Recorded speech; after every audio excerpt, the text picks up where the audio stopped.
ايش بيك حجي؟ ما تقول ايش بيك؟ هلا بيك. شلونك؟ زين الحمد لله. ولد شو وياك؟ قول حجي. ولك حصيني منو حصيني؟ فات منه هسه ما شفته؟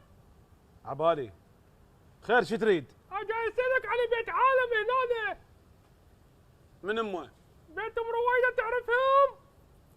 عندهم بنيه اسمها رويده؟ والله ذكي.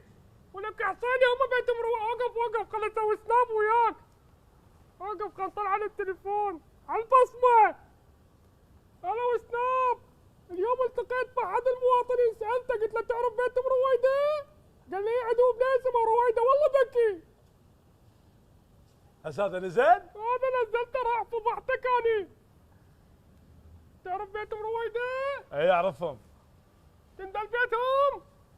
حجي شوف، هذا الفرع تعوفه الاول، الفرع الثاني عماره بالطابق الثالث ثم تلقاهم اول ما تفوت عماره شو جديده. يصعدني انا شو يصعدني؟ ايش عليه يا وين حجي؟ بي انا اسعد؟ حجي اسمع. غير تعطيني بيتهم بس قريب. تسمعني. تعطيني عنوان. حجي انا الدلال مال المنطقه، خل ما تدلل المنطقه، ايش علي يعني؟ ده تسالني اوصف لك تروح. هم خوش ناس. من امه؟ بيت ام رويده. اللي عندهم بنيه اسمها رويده؟ هذا شلون ذكي هذا؟ لا عاد ايش عندهم يساعدون؟ انت تريد تخطب منهم حجي؟ شوف يخطب منهم شخطب. عبالي جاي على رويده. ولك انا جاي على امهم على صبيحه.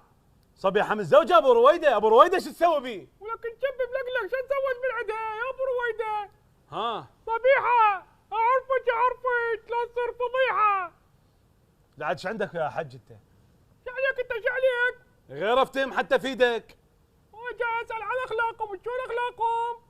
ايش عندك باخلاقهم اذا ما راح تتزوج؟ ولكن لا تزوج ملعون الوالدين تزوج. انت تغلط هواي تتجاوز حجي، شنو الموضوع؟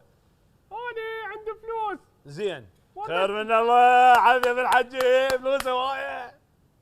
لك خمسة بعينك ان شاء الله. خمسة بعينك ان شاء الله. وانا عندي فلوس ولا تفك حلقك. لك هذا شلون ذكي هذا؟ وقالوا لي اشترك بسلفة ويا صبيحة.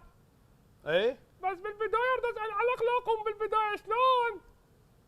والله حجاني ما اعرف، هاي فلوس اخاف باكر عقبه تقول هذا بلاني وحكى وسوى. ايش تتفوع انت ايش تتفوع؟ شو عليك انت حجي؟